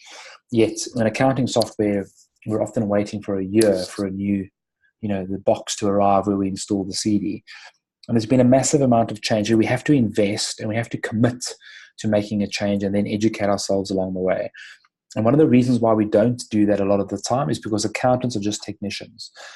It will require effort, but accountants are technicians and they're doing most of the work. So one of the best bits of advice a guy called Jason Bloomer shared on his blog, which I'll show in a moment, is how accountants should move away from just being technical experts to becoming managers and becoming entrepreneurial. And a lot of that enables you to set up systems. So if you are focused on working, and some of you might have heard this before, it comes from a book that I'll share later, but if you're focused on working on your business, not in your business, then you are able to build systems and processes. And some of the most important systems and processes you have to build come around engagement letters and timesheets. So how you engage with a client is critically important. And most cloud accounting practices nowadays spend a huge amount of time setting their clients up. So they will actually lose money for the first 2 or 3 months because they're setting up systems and processes to ensure that everything runs 100% smoothly, and that when it is up and running, there's no additional work that's required. And with that, they then manage the scope creep. So because they've got fixed pricing in place and they're not doing timesheets for billing, you can still do timesheets to track costs, but you're not doing timesheets to bill your customer. They are managing the scope creep. And you can monitor that every month or every quarter. What they're also doing is building structure. They are charging their clients fixed pricing and implementing debit orders. So no following up on fees. The client signs the engagement letter and signs a debit order agreement as well. Also, to understand around systems is pricing of Xero. Whether you are moving to Xero or any cloud accounting package, all the software as a service business models are built on monthly subscriptions per legal entity, generally speaking. And the challenge for most accountants is that they are moving from an environment of desktop software where you pay one fee throughout the year and it covers a multitude of licenses. So the sums, most accountants, they just can't get their heads around how the costing model changes, because now you're paying, let's say, 20 grand a year for like unlimited companies, and now you move to software as a service, and now you're paying a fee per month per legal entity. Like, your costs are going to go through the roof. So really important to understand the pricing of products like Xero and how do we position that. And there's 2 ways that most guys do it. Number one is they will identify a clear need or problem in a client's business. And as a result, the client is willing to pay directly for that piece of software. So the client will say, listen, for invoice reminders, being able to email my bills, having a CRM, and using Xero expenses, I'm willing to pay like $300 or $400 a month. It's going to solve a problem for me. Sign me up. And the client pays the fee directly. The second option is to say, well, when I work on the client and I'm charging him a fixed price every month, so I'm charging him 10,000 Rand a month, and it takes me 20 hours to do his work every month. But if I spend 300 Rand a month, that 20 hours of processing time is going to come down to 12 hours. So I'm saving 8 hours every month. So I'm spending an additional 300 Rand, but I'm saving 8 hours. And then you may say, well, I'm spending an additional 300 Rand. Well, yes, that's true. But if you worked for another 8 hours, you're spending money on the 8 hours as well. And there's also issues around capacity and accuracy and all the rest. So it really is important to understand how do we position the pricing of monthly software as a service products when we're coming from a desktop environment where we haven't had to even think about like monthly software costs. So the majority of cloud accounting partners will build the price of the software into the service. So they will say it's 10,000 Rand a month, and that includes your software, includes your services.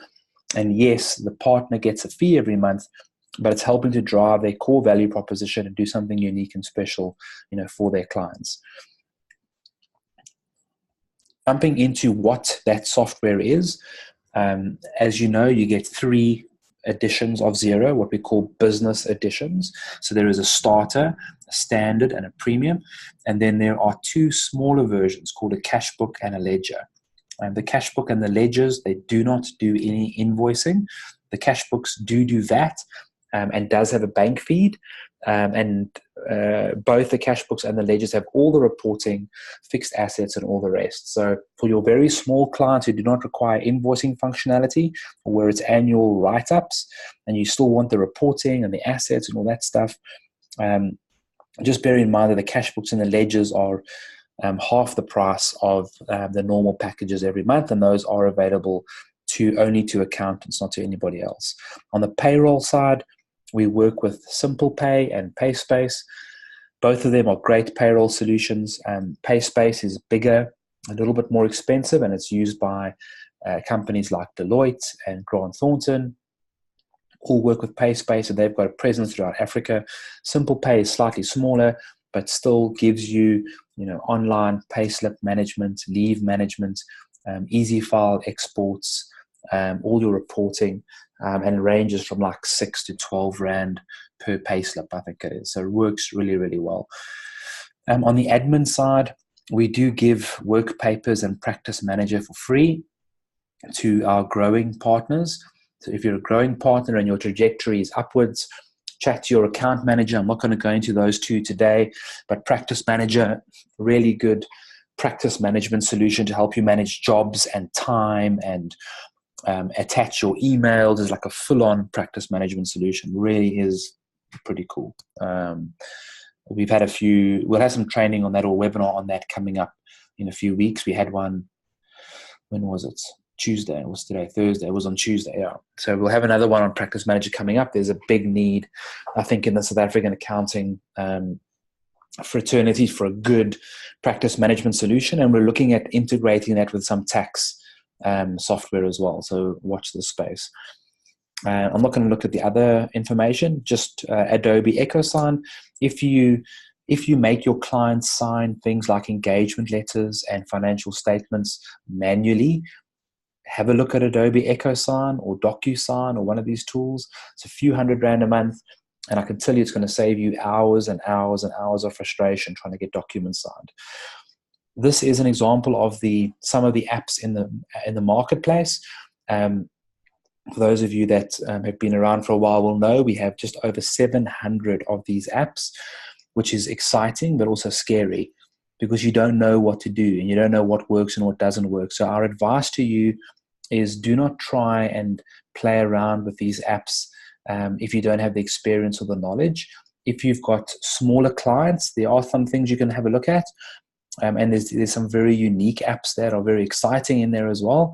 But generally, consider outsourcing your app advisory services. So if your client needs inventory, obviously Xero does inventory. It does up to 10,000 inventory items. But if you need manufacturing, which Xero doesn't do, then you would need an inventory add-on. And on the left column are the sort of 4 main inventory add-ons that we can recommend. Some of them, like Trade Gecko, is pretty small.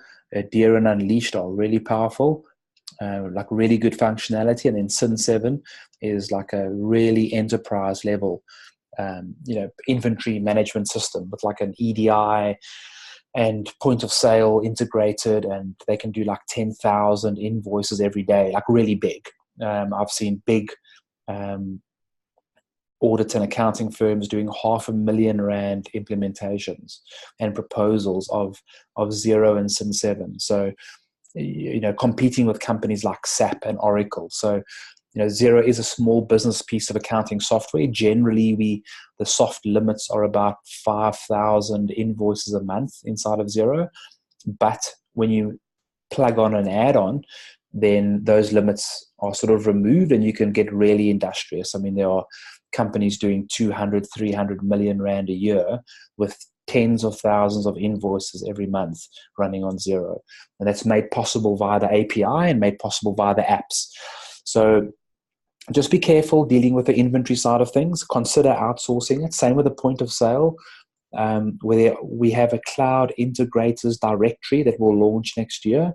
And that is for accounting companies and some software companies who are specialists in these areas. They've done big installations and setup. So, you might want to outsource the function, let the client pay for it directly, then you don't have to worry about it, because sometimes it can be tricky, implementing new software, because it's not just the software, it's change management and it's training and it's a whole bunch of other stuff. I would not entertain any of those inventory apps unless your client can afford at least 2,500 rand a month. So just be careful, because clients, sometimes they want a whole lot of detail that they don't need. And again, this is where it comes to you as the accountant changing culture and behavior and leading your client. Don't let your client tell you what he needs, because so many small business owners, they want to know how much profit did they make on chocolate milkshakes, and what was their profit on cheese sandwiches, but they don't ever look at their P&L.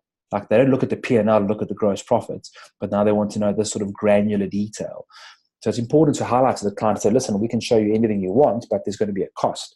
There's going to be a cost for the software. There's going to be a cost to process all the data. So really important, before you get involved in these apps, know what you're doing. And if you want a referral, speak to us, speak to your account manager, and we will refer you to someone who can help you. On the reporting side, Spotlight, Futurely, Fathom, Float, Flowcast, Sift. There's a bunch of reporting add-ons, beautiful reports, colors, graphs, pictures, predicted, also like scenario planning, forecast, balance sheet, cash flow, income statement, like really useful.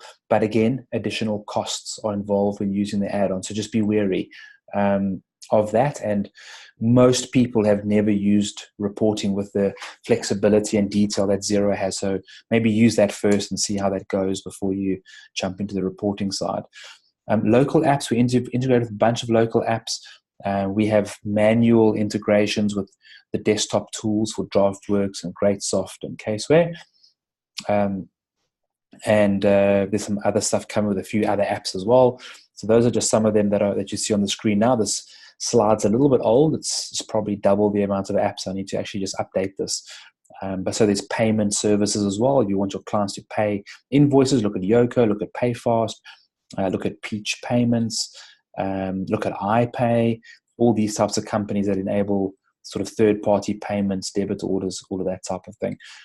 So we are building up a really nice network, probably 30 or 40 other companies at the moment, busy building local integrations. Of course, some of you will know we do free conversions. So any sort of competitor products, send it to Leon at Cloud Convert, or go to the Cloud Convert website. We do free conversions with 2 years worth of data. Our product and other products are extremely different. So you cannot put a round peg in a square hole.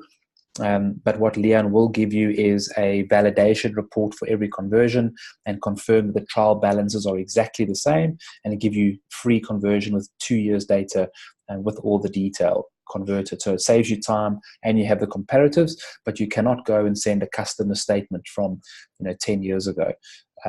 But that service is free, so try it and see how you like it. So coming into land, what are the things you need to look for when changing? How do you make everything you do currently more efficient? So everything from how you sell, how you onboard, how you process, how you report, and how you bill your customers and how you survey your customers. How do you make everything you do currently more efficient? How does this technology change the efficiency of what you do? And secondly, now that it's more efficient, what opportunities are there for new services? So what are the things you've never thought about? Yes, you can probably do more advisory and consulting, but maybe there's an entirely another type of service or offering that you can offer your clients that you haven't been offering currently as a result of what the technology is enabling you to do. So what is our recommendation to get started? Certification is critically important. The best performing Xero partners all around the world, and we're talking, I forget what the number is now, it's 30 to 40,000 of them, but the best performing partners, like bar none, have got the highest level of certification in their firms all the time. So do certification, get your staff certified. There are certification webinars, there are self-paced, there are fast track, there are 2 or 3 different options. So get certified. Segment your client database, know who your clients are, and break them down into categories. Easy to convert, difficult to convert, and what the challenges would be. And then plan and document that journey. Like, what do you want to achieve? Write stuff down, like over what period of time, and then communicate that with your account manager. The account managers are there to support you, to partner with you, to help you, to resource you. Speak to them and tell them what you need, and then educate yourself. Educate yourself on the stuff that's happening on the product, what's up and coming, because that really helps to get to that top tier of this pyramid that we started with, which is that don't just change the tasks and the roles and the structure within your firm, and don't just get a sexy new website. Change the culture and the behavior. It's invisible. It's hard to measure.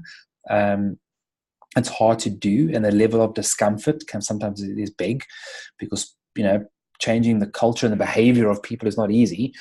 But focus on doing that type of stuff, and it makes the process a lot easier. You'll be allocated to an account manager. We've got 2 other account managers that we've just hired that will look after some of you as well, Susan and Dominique. So we need to get their pictures up there, but chat to them. Be aware that we do speak with other accountants in practice. We have an XPAC, or a Xero Partner Advisory Council. We meet every couple of months, and we go through what are the challenges that are happening in practices and what are the things that we can do to make it easier. For some resources for you, read this blog from Thrival. There's a guy there called Jason Bloomer. He's a cloud accounting thought leader, very nice guy. He's been around for years. I started chatting to him back in 2010. And he was one of the first cloud accountants sort of globally, and just a really nice guy. He's got a great blog. Just read his blog once a month. I mean, it's really good. If you're a lover of timesheets, read this book from Ron Baker on value pricing and where timesheets come from. It's really good. It's not a boring book, and I don't say that lightly. It really is a nice read. And then the classic small business book that most people love, The E-Myth, why most small businesses don't work and what to do about it. I would buy every one of my clients if I still had them that book. Really, really good book. And if you read it, it'll help you understand a lot of the principles we've shared in this webinar this morning. Oops, that slide's a bit messy. But we do have a summer camp. We're probably going to be extending it into November. So just look out for that. There are 4 different topics of webinars. This webinar is obviously for the summer camp, the Why Cloud one, but we've got a certification webinar. We've got report templates, how to build those reports, and then we've got Practice Manager, how to use the practice management solution. So have a look out for those. There is a web site that's up. Speak to your account manager if you want to know more. And then plan your journey. Where are you on that screen? Where are you on that period of development? Are you still considering? Are you aligned? Are you planning? Are you migrating? Are you optimizing? We have a whole digital practice journey. At Xero, we're not trying to reinvent the wheel. We're not trying to figure out like what works best for accountants. We deal with hundreds of accountants in South Africa, tens of thousands all over the world, and generally their needs and their frustrations and the things that make them very successful are all the same. So, if I can guarantee you, also coming back to certification, if your staff are certified and you have a plan and you speak to your account manager, that's pretty much all you need to make a success of it. There are a bunch of resources online. The bottom right-hand corner, for those of you that haven't seen it, Xero TV is a fantastic resource. There is short videos, nothing longer than 3 minutes. So short 2 to 3 minute videos on everything. So watch those little videos. If you're trying to learn, you don't know where things are at, just go to those videos. They're usually pretty helpful. And then, of course, top left, Xero U. If you go to Xero U, I'm not sure if you're aware of this, but there are courses there for you and your clients. Most of them are free. So you can register on Xero U for a course. You can search for categories and criteria. You can do all the courses. And also, there's a bunch of resources for your clients. Like, so if you've got newsletters and you've got content, just if you go to under the resources tab, where is it now? Let me actually just show you quickly. If you go here to Xero.com, just close this quickly. If I go to Xero.com, and people don't even know about this, which is crazy. But if you go to resources and just go down to, okay, here's the training courses for Xero U. There's our blog. Accountant and bookkeeper stories are pretty cool to watch. There's Xero TV. But go here to the small business guide. This reviewer guide is pretty cool. So if you've got people who like, what is Xero and what does it do? You click on the reviewer guide. It gives you a great little summary. It's like specific answers all the core questions. So if you're going to a client, here's the summary. You don't need to figure out how do you sell it. Like, there's Rod Drury's keynote. There's the 3 things that we believe in. Here's the 10 key benefits of Xero. There's a link to everything. And here's the recent update. So it's basically like a sales page. But what I wanted to show you was click on the small business guide over here and look at all these guys. Look at all these articles. What is inventory accounting and why do you do it? Choose an inventory valuation method for your business. Here's a couple. Scroll down. Crazy quantity. 4 minutes, 3 minutes to read. Look at all this stuff. Bookkeeping for freelancers, business management. I mean, it's ridiculous. There's just so much content here. You can share this with your clients. Mobile technology trends for small businesses. How to start a business. I mean, it's ridiculous. Look at all this content here, all the way down. More articles. So, I mean, really, like how to do market research, how to define a target market. So much stuff in here. Yeah, it's really, really good. So take a look at those articles for yourself, for your clients. It's like really, really good resources there. It's like just crazy content, which is awesome. And then look out for XeroCon. We're making some cool announcements at XeroCon. Team and I are going to be there in 2 weeks. So have a look out for that. Watch the videos and stuff.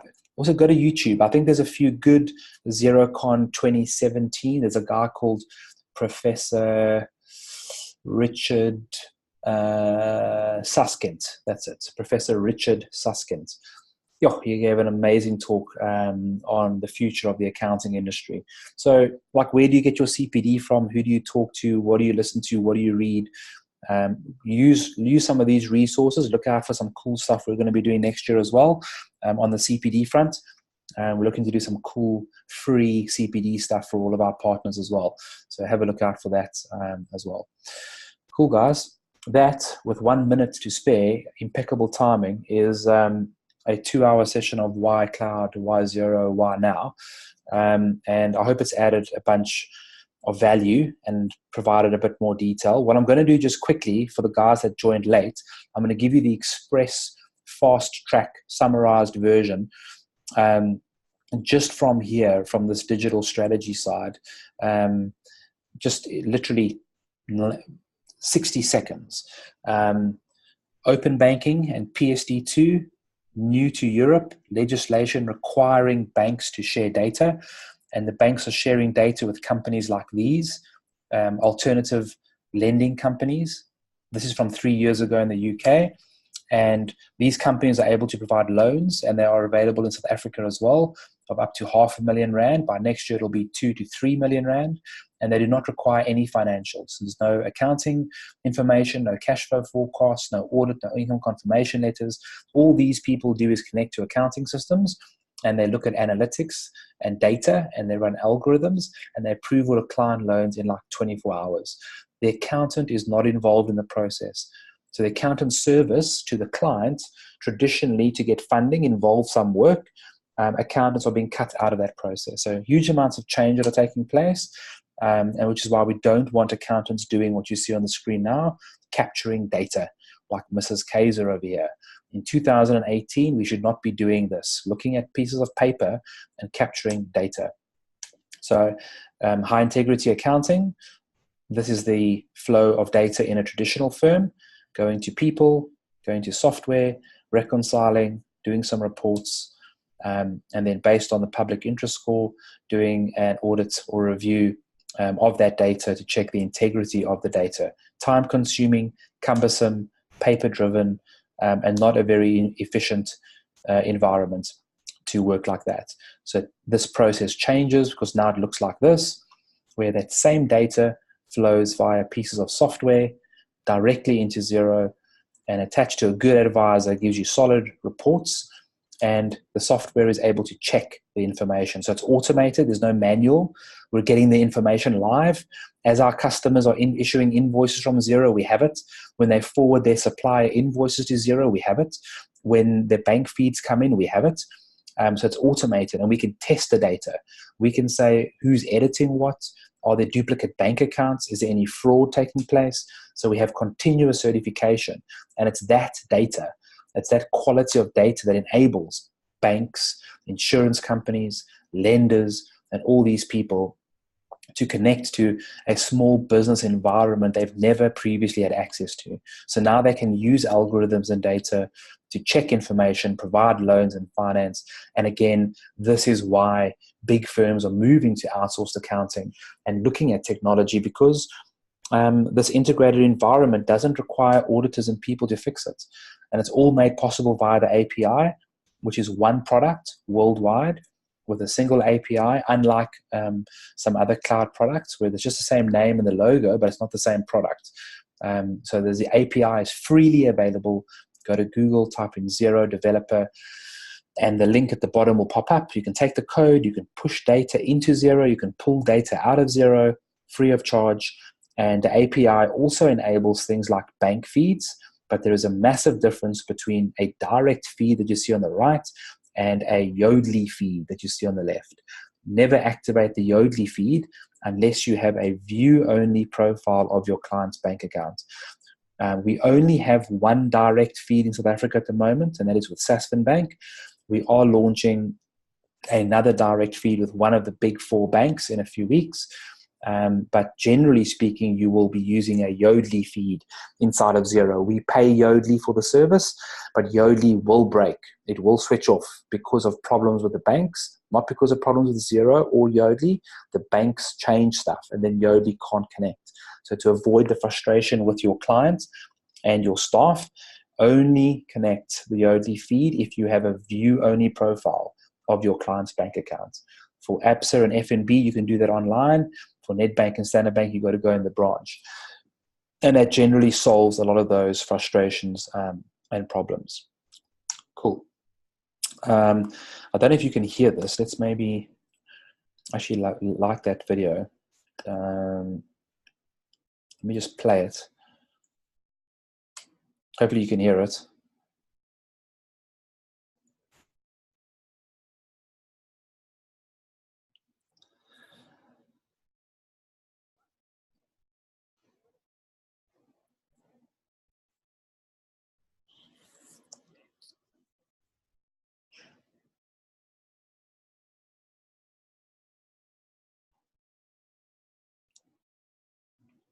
Okay, can't hear it. So what I'll do is, if you actually just go to Xero TV, all of these videos are on there. So let's leave that video then because you can't hear it. Cool, guys, that's it. Happy to answer any other questions. So I'll answer a few other questions here. Let's see what we have here. Difference between change of source managers. Yeah, okay. So I think I explained that the source journal and the and the manual. So source change and a manual change. I think I explained that a bit earlier. Hugo, if there are no customer journals, how, for example, would you write off a customer debt? Yeah, so there's a few ways of doing that. You can go onto the transaction or the actual invoice, and you can process an entry on the document. So if you want to write off the debt, you could go to the invoice, click on the invoice, and you can actually process not a discount, but like a bad debt transaction on the actual. I've logged out now. I wanted to show you, but on every invoice there is the ability to add a transaction or write off bad debts. So obviously, if I remember correctly now, it'll just be crediting the customer's account and then debiting your 3150 or whatever your bad debts account is. So it is possible to, again, Xero is a complete small business accounting system. So all your standard accounting entries completely possible. Just some of the things are slightly different. It takes a little bit of getting used to. Not a lot of them, but the customer and the supplier journals are one of the things that a lot of accountants freak out about, because you're quite used to doing them in one particular way. I mean, another great example, on how it changes the process. A lot of accountants do things in a particular way, but you don't have to do them that way anymore because Xero is changing the way the processing happens. So you don't need that report anymore. Like, we had a guy who would ask, well, how do I do this and how do I do that? And then we'd say, well, you don't need to do that anymore because you can do it differently inside the product. You don't actually have to print a report and do it to Excel. You would just go in the product and the product would find the mistakes for you rather than you having to look for the mistakes. So, but yeah, customer debts, that's how you would do it. Cool, guys. I think that's it. I'll hang around for 5 more minutes. If there's any questions, please feel free to jump it into the Q&A block there. I will hang around for 5 more minutes. There's no such thing as a silly question, I suppose they say. Otherwise, please connect with your account manager. If you haven't chatted to that person yet, look out for some of the other webinars, particularly practice management and report templates that are coming up. And just communicate with your account manager. That's just the best thing that I can recommend. They are there to work with you. So chat to them, let them know what you need. Thanks very much, guys. Have a great day.